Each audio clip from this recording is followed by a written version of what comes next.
Hey yo yo yo, salut les turfeuses et salut les turfeurs, bienvenue pour un nouveau pronostic de Benoît Requin. Ok, place au pronostic du quintet du mercredi 25 septembre, direction Cherbourg pour le Grand National du Trot attelé, 2600 mètres, 16 partants, réunion 1, course 1. Alors il y a un rendement de distance de 25 mètres entre le numéro 7 et le numéro 13 et un rendement de distance de 50 mètres entre le numéro 14 et le numéro 16. Indice de confiance 3 sur 5. Petit retour sur le quintet de ce lundi. Dans mon pronostic, je vous ai donné le quintet en 6 chevaux. Et pour les VIP, encore un ticket quintet dans l'ordre qui est passé, ça fait plaisir. C'est le deuxième là en 5 jours pour les VIP. Félicitations aux VIP. Félicitations à tous ceux qui me l'ont chopé encore ce quintet là. Le deuxième en 5 jours, ça fait plaisir. Il y a des résultats. On continue comme ça. Et bienvenue bien sûr à tous ceux qui veulent rejoindre notre équipe de choppers de quintet.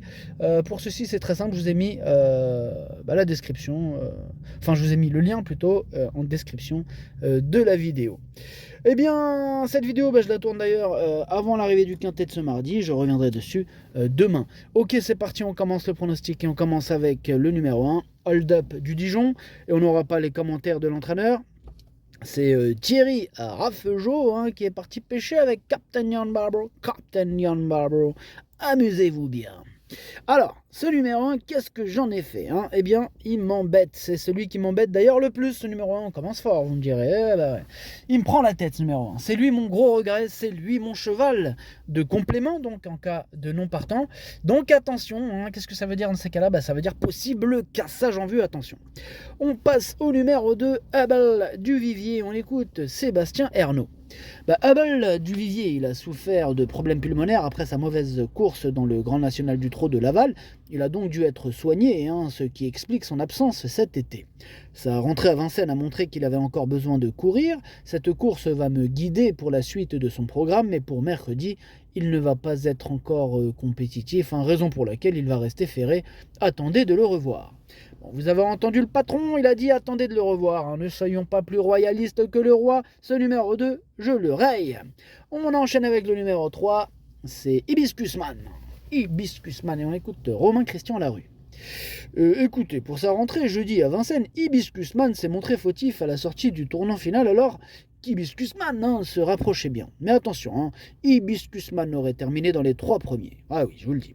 Hibiscusman, il va donc se présenter au mieux pour cet engagement favorable et sur un tracé qu'Hibiscusman va apprécier. Écoutez, Hibiscusman n'est pas aussi pratique que certains rivaux, mais si j'arrive à prendre le commandement, Hibiscusman peut aller loin. Merci beaucoup pour la présentation d'Hibiscusman, ce numéro 3, que je n'ai pas retenu. Par contre, c'est un regret. C'est mon deuxième cheval de complément en cas de partant. Attention. Eh bien, on passe au numéro 4. C'est Horatius Della et on écoute Marc Sassier. Alors, écoutez, en dernier lieu, Horatius Della a fait une faute dans l'avant-dernier tournant. Dommage, car il a montré par la suite qu'il aurait été très compétitif. Là, il est bien, il fait toutes ses courses et il est en pleine forme. Je le cours assez rapproché car il a besoin de courir beaucoup. Voilà, il est comme ça, donc on fait avec. Il y a de la concurrence, c'est vrai, mais je lui vois une chance correcte. Eh bien, merci beaucoup Marc Sassier. En tout cas, moi, ce numéro 4, je lui vois aussi une chance même extrêmement correcte. Moi, je l'ai mis très haut, je l'ai mis 3e et j'y crois. On passe au numéro 5, Alix. Et on écoute Guillaume Salès. Alix, comment vous dire, il avait été arrêté plus d'1 an suite à des problèmes de jambes. Bon, elle a effectué une rentrée correcte, même si elle a été nettement devancée par des chevaux d'un niveau moindre. Elle a encore besoin de courir. De plus, elle n'est pas très à l'aise à gauche, elle n'aura pas la partie facile. Bon, voilà, au moins c'est clair, c'est honnête, elle n'aura pas la partie facile, nous dit l'entraîneur. Moi, ce numéro 5, d'ailleurs, je ne l'ai pas retenu. J'en ai vraiment préféré d'autres. On passe au numéro 6, Hero Sibey, on écoute Damien Bonne. Hero Sibey, comment vous dire, elle ne cesse de me surprendre. Dernièrement, il montait de catégorie, mais il a encore bien gagné. Il a pris de la force et peut désormais suivre tous les trains.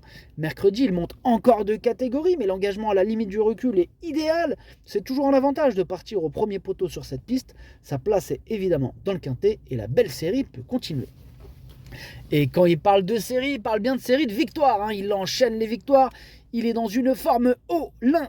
Hero Sibey, on ne sait pas où est-ce qu'il va s'arrêter. Là, comme il l'a dit, d'ailleurs c'est un super commentaire qui nous a livré Damien Bonne, hein, il ne cesse de monter de catégorie et de repousser ses limites, ou s'arrête ses limites, on ne sait pas trop, mais on continue de le mettre en tête. En tout cas moi je le mets en tête, je pense qu'il peut encore tous les éclater, c'est mon préféré.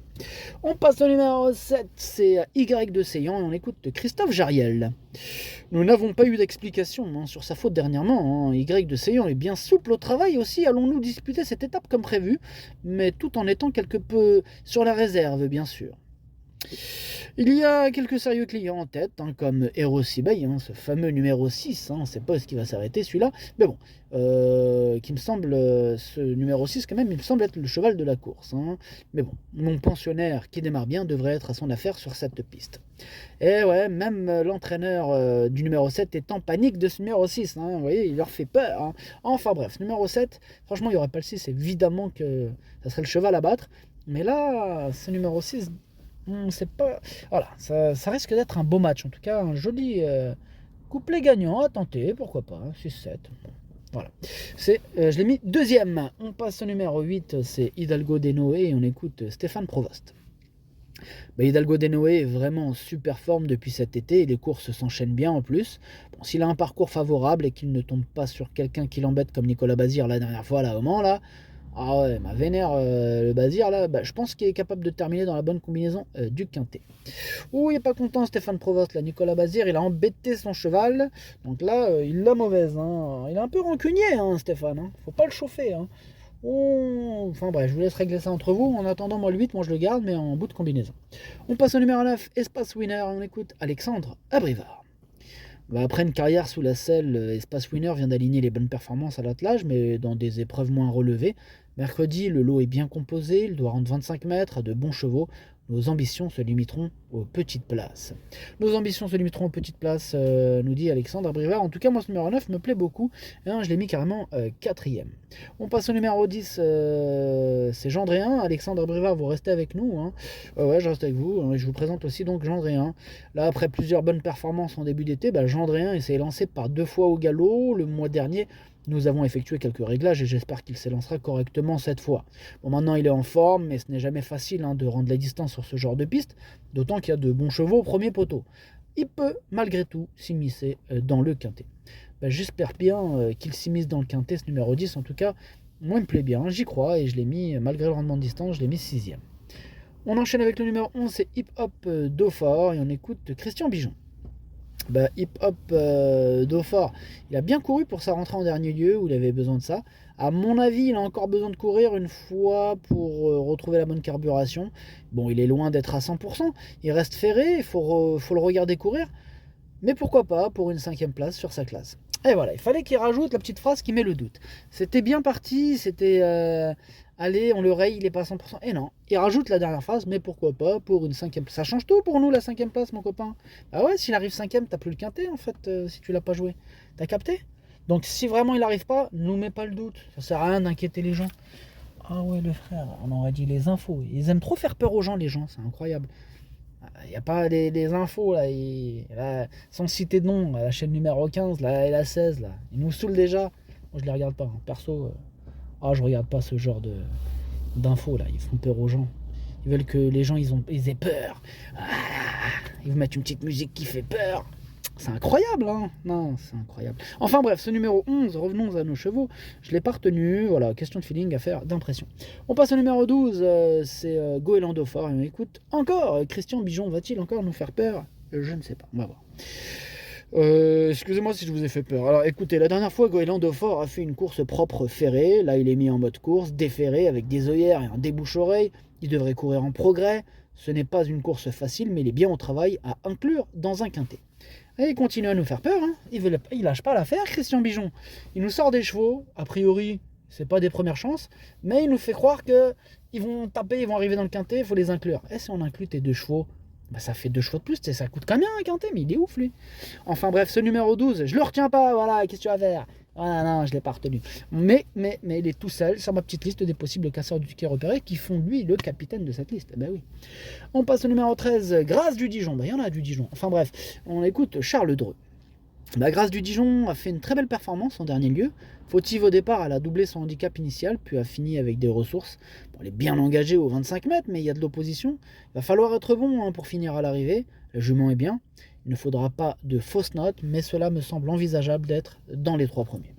Ok, merci Charles Dreux. Bon, là, je suis d'accord avec lui. Je pense qu'il a une vraie chance. Moi, je l'ai mis 5e. On passe au numéro 14, Émeraude de Bay. On écoute Benjamin Gotz. Émeraude de Bay a encore très bien couru à la Capelle, elle aurait pu finir plus près avec un rythme plus élevé. Cet engagement au 3e échelon a pour but de peaufiner sa préparation en attendant la finale de l'UET le mois prochain, mais également d'avoir une participation au Grand National Ultra afin de participer à la finale. Bon, elle restera ferrée, mais elle n'est pas incapable de venir accrocher la 5e place. Ouais, je suis d'accord avec Benjamin. Moi, ce numéro 14, je pense que sur sa classe, il peut faire mal. Évidemment, il n'est pas à 100%, mais sur sa classe, attention. Moi, je l'ai gardé en toute fin de combinaison. On passe au numéro 15, c'est Hirondelle du Rib et on écoute Joël Allais. Cela fait longtemps qu'Hirondelle du Rib n'a pas couru à l'atelier. Je la présente ici car elle a besoin de courir régulièrement pour être en forme. Cela lui permettra de se maintenir en condition avant le meeting d'hiver de Vincennes. Là, elle va participer à quelques courses à l'atelier avant de revenir remonter. À 50 mètres, c'est dur. Elle peut être au mieux 5e, 6e si cela se passe bien. Ils ont tous décidé de nous faire peur. Je sais pas frère, ils rendent 50 mètres. Oh, enfin, moi ce numéro 15, je ne l'ai pas retenu. On termine avec le numéro 16, c'est Grand Villesse Bleu. On écoute Madame Camille Lévesque.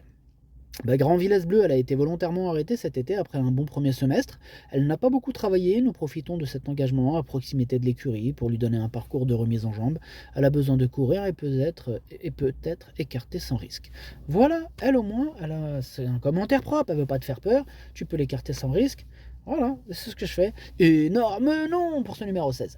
Le pronostic, ça donne 6, 7, 4, 9, 13, 10, 8 et 14. Merci d'avoir suivi cette vidéo. N'hésitez pas à mettre un pouce bleu si la vidéo vous a plu. Pour accéder à tous mes tickets pour la course du Quintet, rendez-vous directement en description de la vidéo. À jouer avec modération. Bonne chance. Chopez-le moi. Ciao.